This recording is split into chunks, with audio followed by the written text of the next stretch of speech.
bibs. Another instalment, Scania 6x2 with rear steer.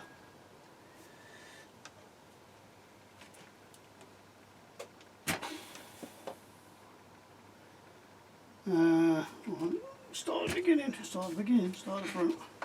So the front's had a, it was a R620, R470, whatever. It's had the facelift added and a high top, whatever, roof. Right, story behind this. I actually bought this as a project for that, but when I got it, it wasn't very good. The rear axle looked like an homemade axle, which wasn't brilliant. It kind of done the job, but it weren't brilliant. The main problem is, whoever was doing it, it looks like they had a 4x2, wanted to add the rear axle as a steering axle, but joint it behind the rear drive axle, added a bit of chassis on, so kind of from here back to add the other suspension, so it was both independent suspension. It didn't work. The thing flexed where it wasn't fitted very good. Good idea, just executed very, very badly, I thought. So I decided I liked the idea. I would try and emulate it, but properly, if you like.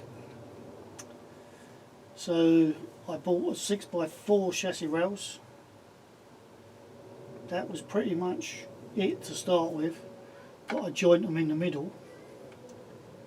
I had to join them, I had to make it a bit longer because this infill plate, I believe it's by Phil Berg, had already been made, and it had probably been made specially for that length that he'd made it. I guess I could have cut it off and had it as a 4x2 plate, but I like the idea, so I extended the chassis for everything to fit. I pretty much used the cab that come.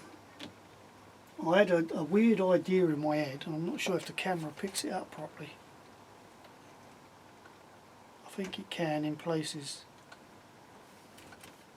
I was talking to Tim and said I've always had an idea of black on black, which we weren't sure if it would work. So it's matte black, and it is all painted, there's no stickers. So I put the stickers on, or the masking, I guess. No, I sprayed it all matte black. Then I left it dry, put the stickers on, or the masking on. And it was just some tribal things I found. I just thought, oh, they look nice, put them on. Then sprayed it semi-gloss black, and then peeled all the masking off to reveal all the matte black underneath. And I'm not sure if that camera's picking it up. You can see it there.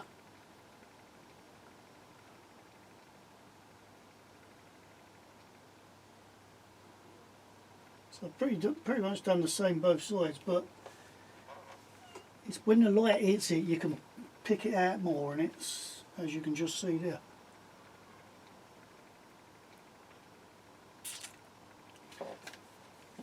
It's just one of the weird things that popped in my head, and I thought, oh, I like that. So I tried it. It worked. So I'd done that, then tinkering about bits and pieces. It's basically got the rear axle now is off of a reefer trailer, steering axle, and it's on normal twin suspension setup, Tamiya sense, so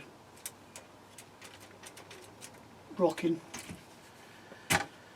I've had to put some decent shocks here to force the driving wheels down, otherwise it loses grip all the time. Like I say, I then changed the front, upgraded the front.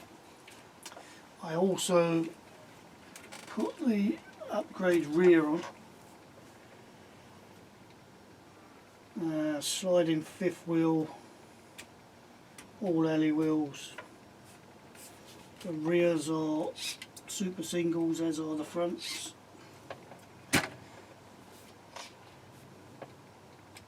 They're on different servos that are linked on the radio, but I can turn them off so they don't steer, or I can steer them independently. It's covered in bloody dust, like everything is. The problem with this, where'd you put the MFC control? Well, I've actually put it in the back of the cab up here, in the roof.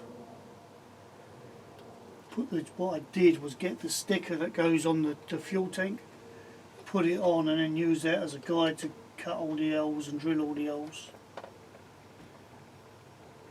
The other thing on here, I've put a bit of C channel behind here with some LEDs in between, so when you look in you can't see them. And the weird effect when it lights up, if you look from the back you can see these three, and if you look from the front you can see these three, because of the way the LED is. Purely by accident, but kind of worked nice actually.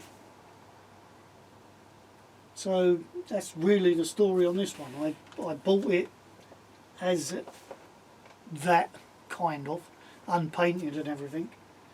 But like I say, the rear axle was not brilliant. The main problem, and I think that's probably why he sold it, because he couldn't get it to work well, was that he joined, I say he, could have been a she, who knows, joined an extending bit behind or on the rear of the 4x2 chassis, so behind the normal suspension, and it was just too weak. So, I don't know if I'll be able to show you.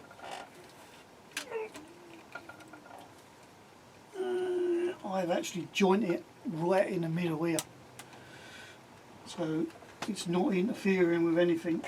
It's in front of the drive axle, in front of the suspension, and behind the gearbox. So, it doesn't actually interfere with anything.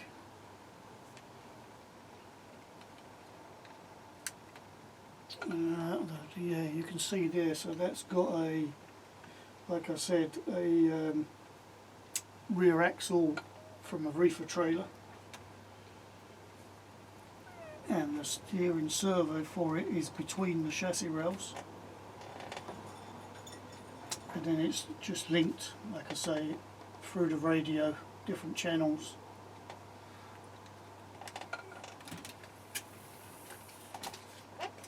So that'd be that one. I'll see you on the next one, which is another Scania.